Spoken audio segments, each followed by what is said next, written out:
Welcome to Brain Wealth with Bryan Repple from Repple Wealth Group. Join us on a transformative journey where we explore the powerful connection between mindset, financial success, and cutting-edge biohacking.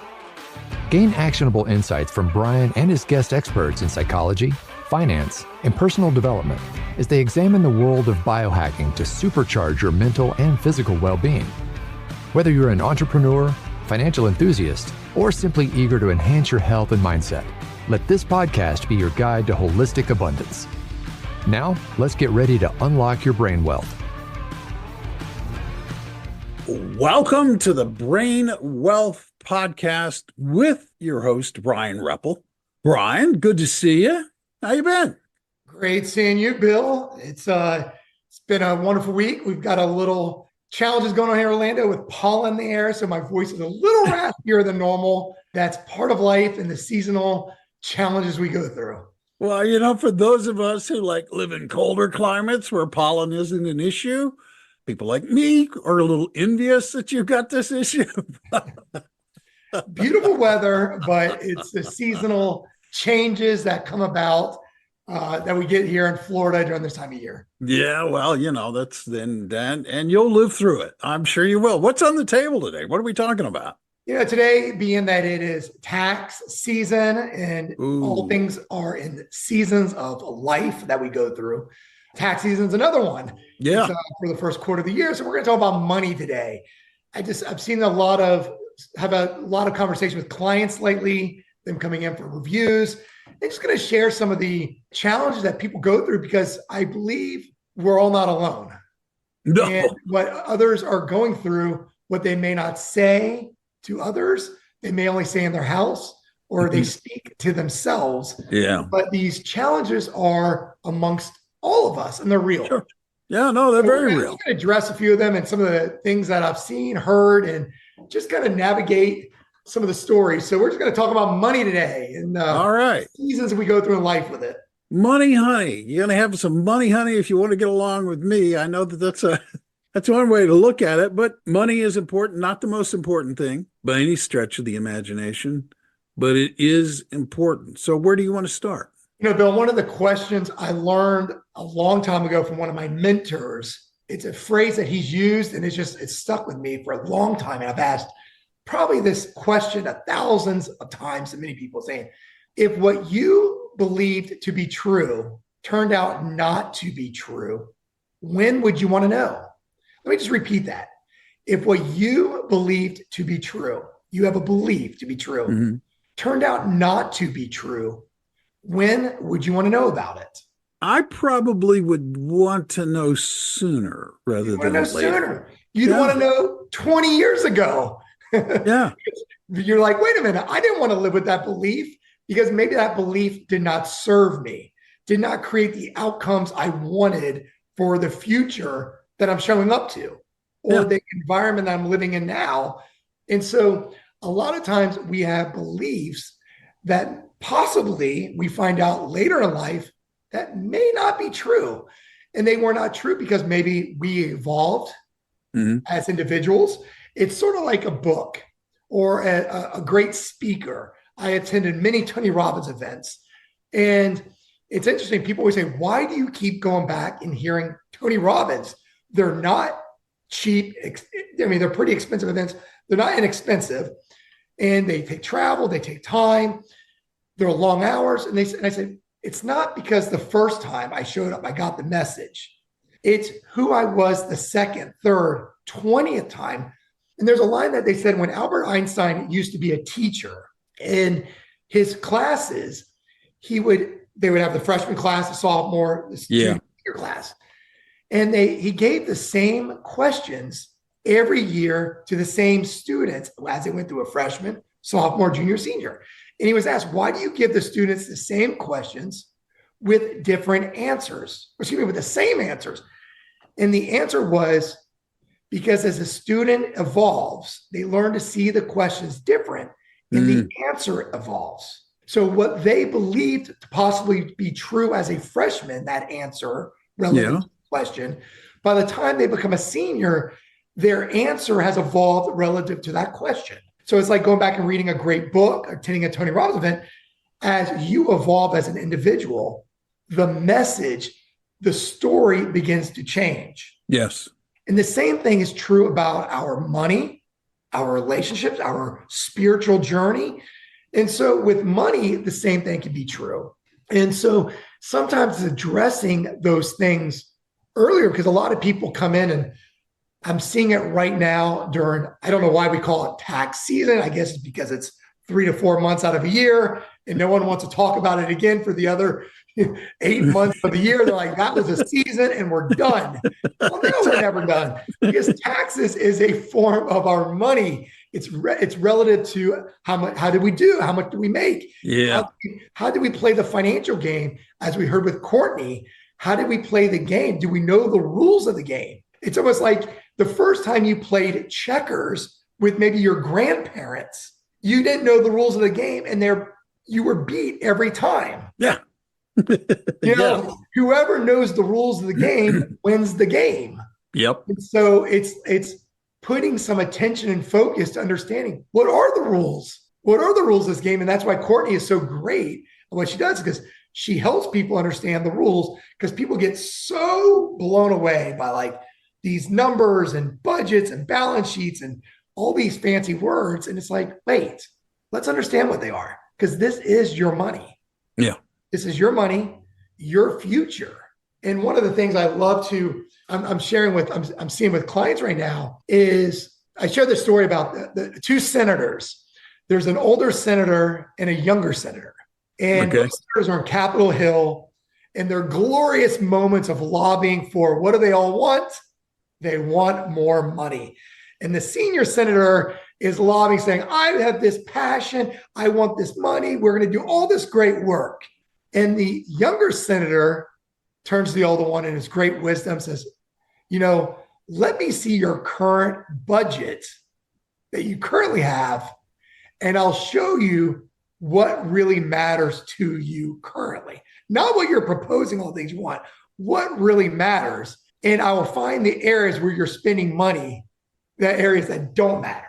And the reason why that's unique, or that story resonates, is because when we look at our own budgets, there's so many things that we may want, but there are things that we're doing, championing, like, I want this, I need that, great. But let's take a look at what we're currently doing and see what really is already, what matters to us already. Because where are we spending resources that has our attention already?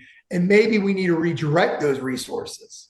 What are we getting? What are things getting our attention already? You're right. No, I think a lot of us, I'm going to include myself, a lot of us undermine our goals because there are things that we are doing, sometimes not even aware we're doing, unless you look down at the bills and you think, wait, man, the $1,000 went here. I mean, that $1,000 could have gone to much different and much better places.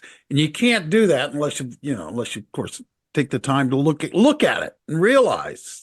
It's kind of what we talked about with Adam on the podcast. One, we got to create awareness. Yes, that's the word. Awareness is kind of saying, where are we today? And I love I use a story about if anyone's ever washed their car at their house. And imagine washing your car. You get it out on a nice Saturday afternoon. You get the bucket of water. You fill it up with some soap. You walk over to the faucet. You fill it up with water. And by the time you get to the car, you look down at the bucket and you're like, wait a minute, half the water is gone. Now, you can do two things. And this is what most people do. And I'm using that water as an analogy of our money. Yeah. Most people believe, wait a minute, I need to run it back to the faucet faster, fill the water up faster, and get back to the car. Or number two, I can begin to address the leaks I have in the bucket. Yeah. Where there's some financial leaks that you could be transferring money unknowingly and unnecessarily. And those are two really critical words. Unknowingly means you're just doing it unknowingly. Money's just flowing out. Yeah. And then unnecessarily could be in the forms of, how are you saving for your future? How are you paying on your home or your cars, debt, credit cards? are you just transferring money through taxes unnecessarily and making some little tweaks where that money, which means this is what's fun. I love this line. Imagine not having to work any harder, aka run back to the faucet to fill it up faster, or to have to take any more maybe investment risk. Because a lot of people think, wait a minute, I'm falling short, so I need to take maybe a little bit more risk with my money. Yeah. Which now that exposes the individual to potential other risk. Maybe it's just finding dollars that are being transferred away. And if you can recapture those dollars, bring them back in, you didn't have to work any harder. You didn't need to take any additional investment risk. You just got a little wiser with the dollars that were being transferred out.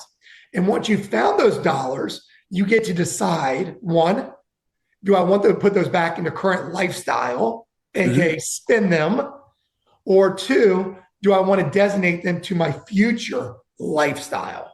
Because you're going to have two lifestyles. You got the current one and you're going to have a future one. Yeah. You got to think of like a seesaw. On the seesaw, which side is getting more attention? Is it the current lifestyle or is it the future? So is the seesaw really out of balance, or is it kind of, are we getting some balance in there? And most families that I see in the younger generation, I'm going to call it the Gen X, younger, the lifestyle is a little bit out of balance. And there's some software that I love using with individuals and showing is what's called it's called the lifestyle capital potential. Now think about that word. You got a lifetime capital potential. And I love showing this software because it brings a reality of all of our money is finite.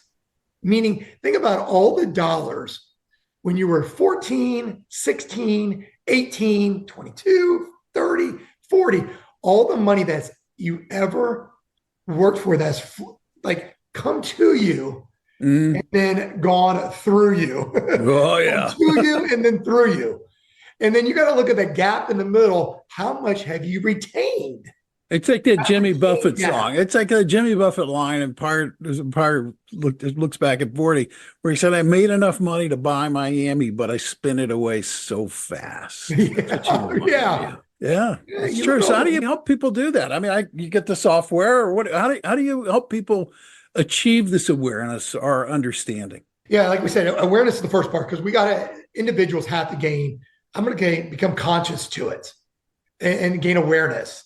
Because a lot of times we just want to I don't want to say excuses, because they're just easy stories we tell ourselves of, I don't like numbers, this is confusing. And a lot of times it's because of the environments we grew up in, what our families have taught us, what our parents have taught us, grandparents have taught us, the environments we came from. A lot of times it could become from religion, of how our religious folks have taught us of the way we view money. Or we use little lines of like, money doesn't grow on trees. Or we use little acronyms or synonyms and little things that tell us things so we choose not to.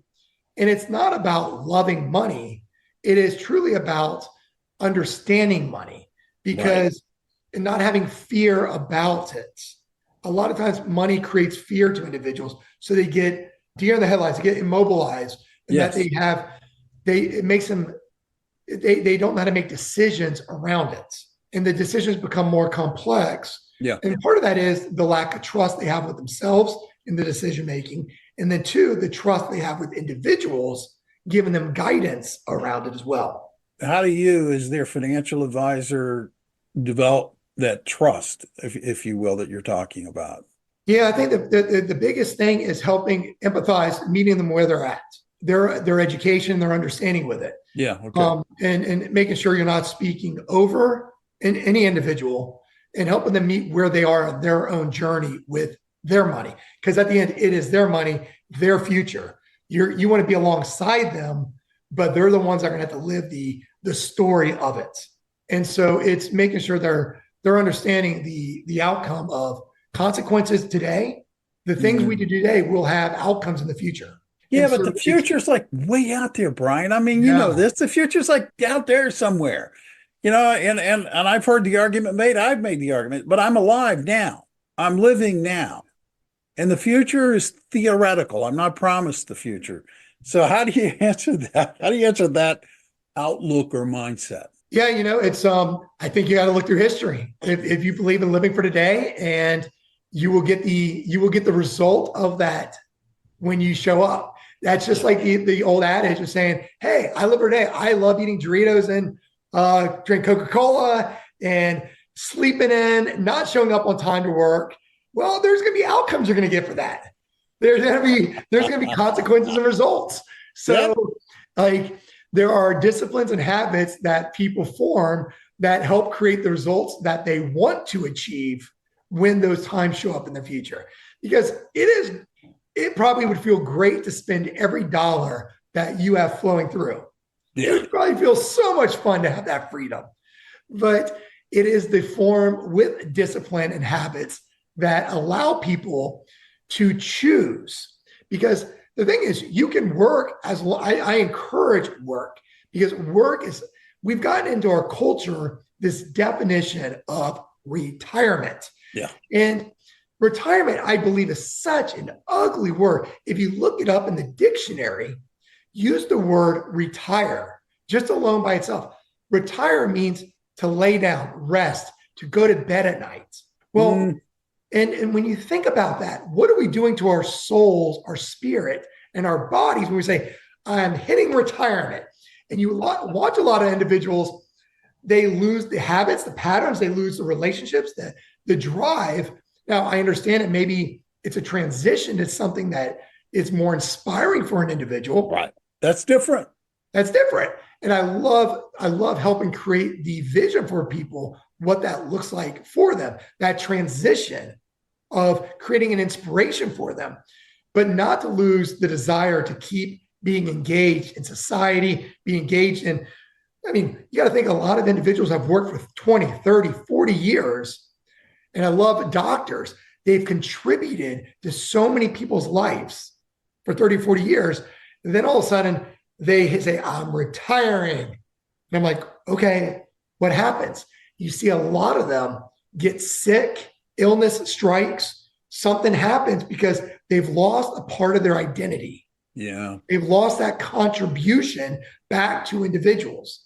They were contributing so much to society or just in the work they were doing that they've lost it. There's a piece that was left that day they retired. So it's really helping individuals not just hit that goal line. I like to say there's a financial goal line. And that financial goal line is giving you the choice that says, I am showing up because I want to show up, not because I have to show up. And getting people to that financial goal line, what is a critical juncture is the conflict, the war. And I'm going to use that war because it's such a powerful word, the way we look at wars go on, the wars between Russia, Ukraine, the battles we have. But there's a war that goes on in each of us individually. And it's the battle between our current lifestyle desires. You got to think they're desires that we're choosing. It's a desire to have HBO. It's a desire to have cable. It's a desire to have whatever it is. The newest smartphone, the newest computer. We got to understand it is a desire. And that desire is battling. It's a war. It's a battle between your desire and what your future lifestyle requirements. What do you require your future to be? What do you require that to look like? And I like to ask the question of, what do you want your financial future to look like? And it's a very simple, it really is such a simple question. One, I want to have less than I have today in the future. Okay, that's option A. Fill in the blank here. I want A. B, I want to keep everything the same as it is today. Right. Or C, I would like to have more income and lifestyle in the future. A, B, C, because those are the options. What do you want your future lifestyle to look like? A, have less than what my lifestyle is today. B, stay the same. Or C, have more. I suspect you get the C answer more than anything else. Yeah, the majority of individuals would like to say, I would like to have either the same I'm accustomed to today, adjusted for inflation, Or C, I would like to have more than what I'm living on today. I say, great. And the individuals that say, very, very few individuals ever say A. The individuals that do say A may be a corporate executive, a C-suite individual, have some really some unique clients that have worked at high levels for corporations. Yeah. And they're like, you know what? When this goes away, I'm very comfortable here at a lower level. Like, incredible. But the majority of people are B and C. Yeah. By the way, individuals that fall into A that are not executives or C-suite, the reason they fall into A, they fall into A by force. It's not by choice. Think about that. You have decisions in life. If you really think through this, I'm going to use choice versus force, because this is a powerful distinguishment that we all have in life.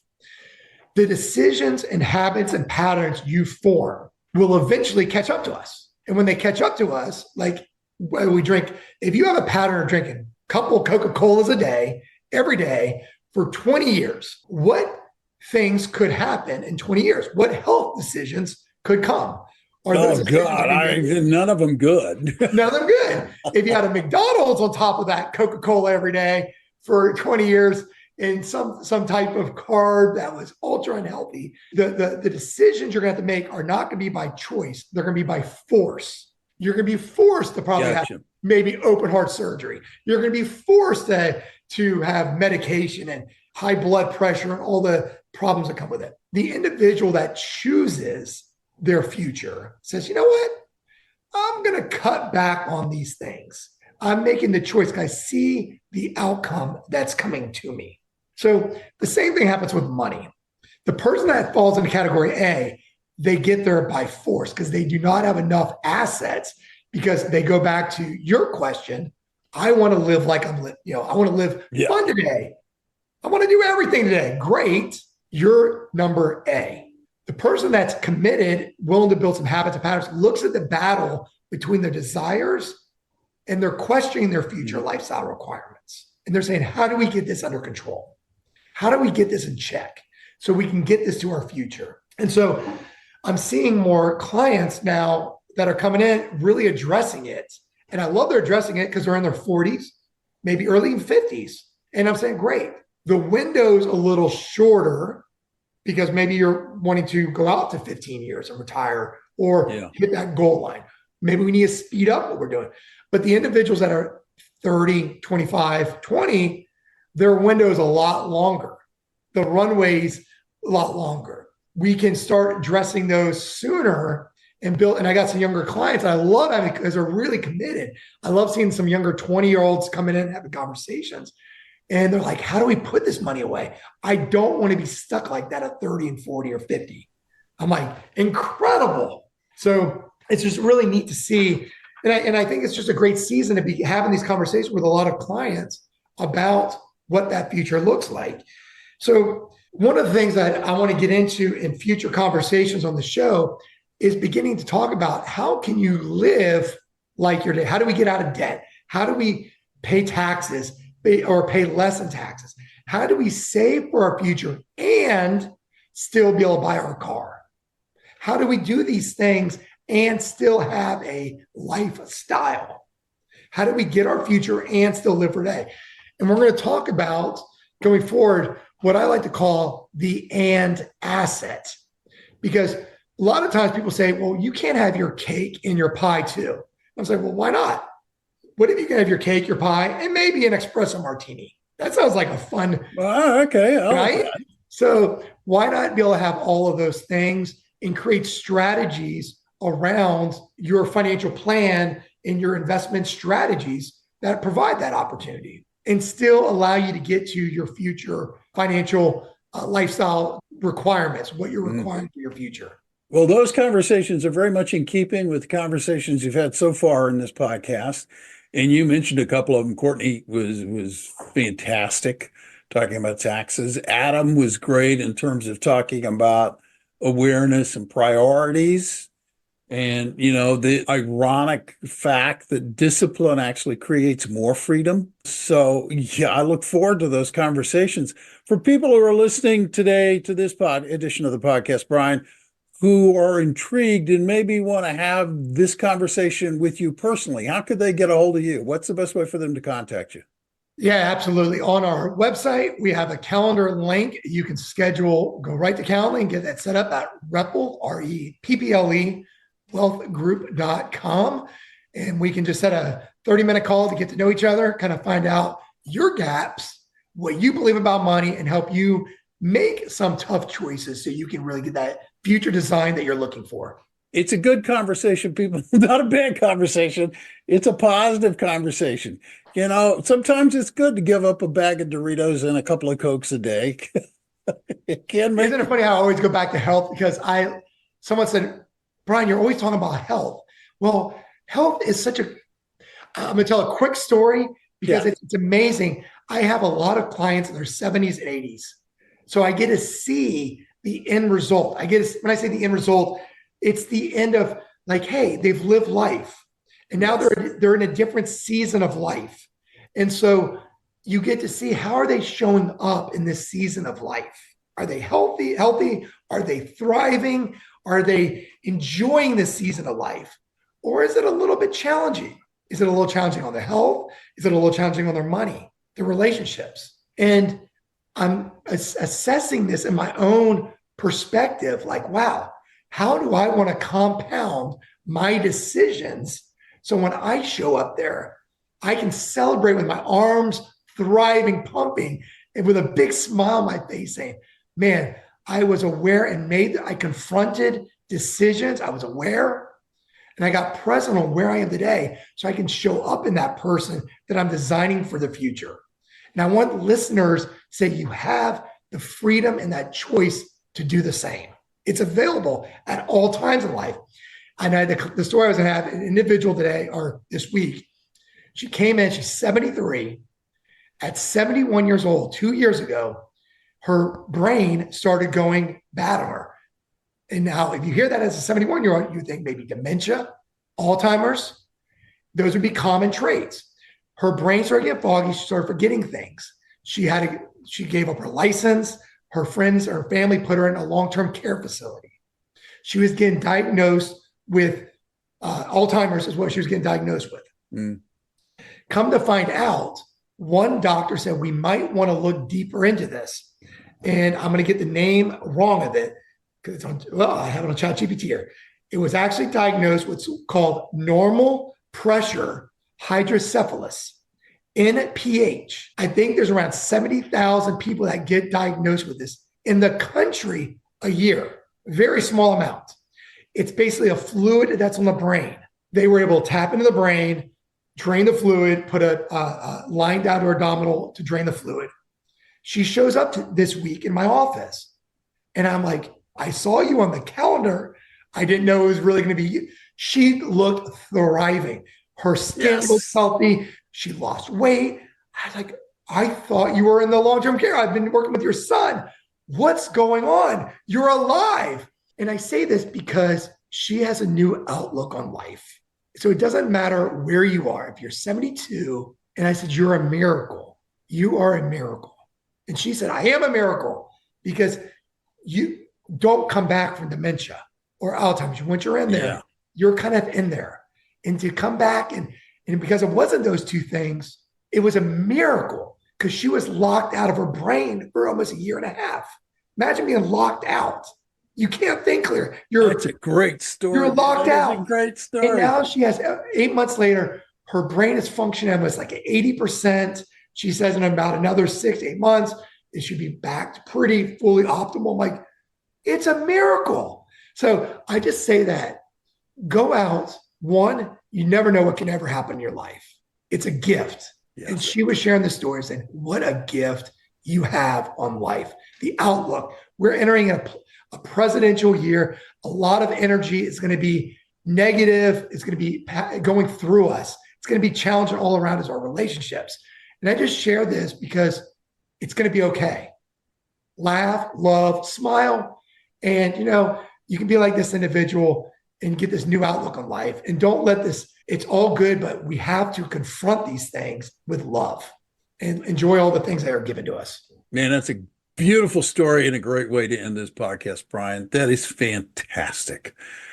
That's good. I like that. And I feel good. And I just want to encourage people who are listening to this podcast for the first time who are not subscribers to hit the subscribe button, because you get these kinds of conversations. You get this kind of energy on every episode. And if you're a subscriber, you don't have to remember, like, where did I hear that? When does it come out? As a subscriber, you are notified when Bryan puts out a new podcast. It really is that simple. We'd also encourage you that if you like the podcast, that you share it with people, get the word out, help people learn about it, get the word around about what Bryan is doing, what he's talking about, and share the conversations that he is having. And thank you. I'm Bill Tucker. On behalf of Bryan and everybody at Repple Wealth, it's been a pleasure having you listen today. And I want to remind you of something that Bryan alluded to during this whole episode, which is that you can go out today and make today a great day or not. It is your choice. Remember that. And thank you for listening. Thank you for listening to Brain Wealth with Bryan Repple. Click the follow button to be notified when new episodes become available. Visit our website at www.repplewealthgroup.com. That's REPPLE wealthgroup.com. And don't forget to click the follow button to be notified when new episodes become available. The information covered and posted represents the views and opinions of the guest and does not necessarily represent the views or opinions of Bryan Repple. The content has been made available for informational and educational purposes only. The content is not intended to be a substitute for professional investing advice. Always seek the advice of your financial advisor or other qualified financial service provider with any questions you may have regarding your investment planning. Bryan Repple is a registered representative and investment advisor for G.A. Repple & Company, member of FINRA SIPC.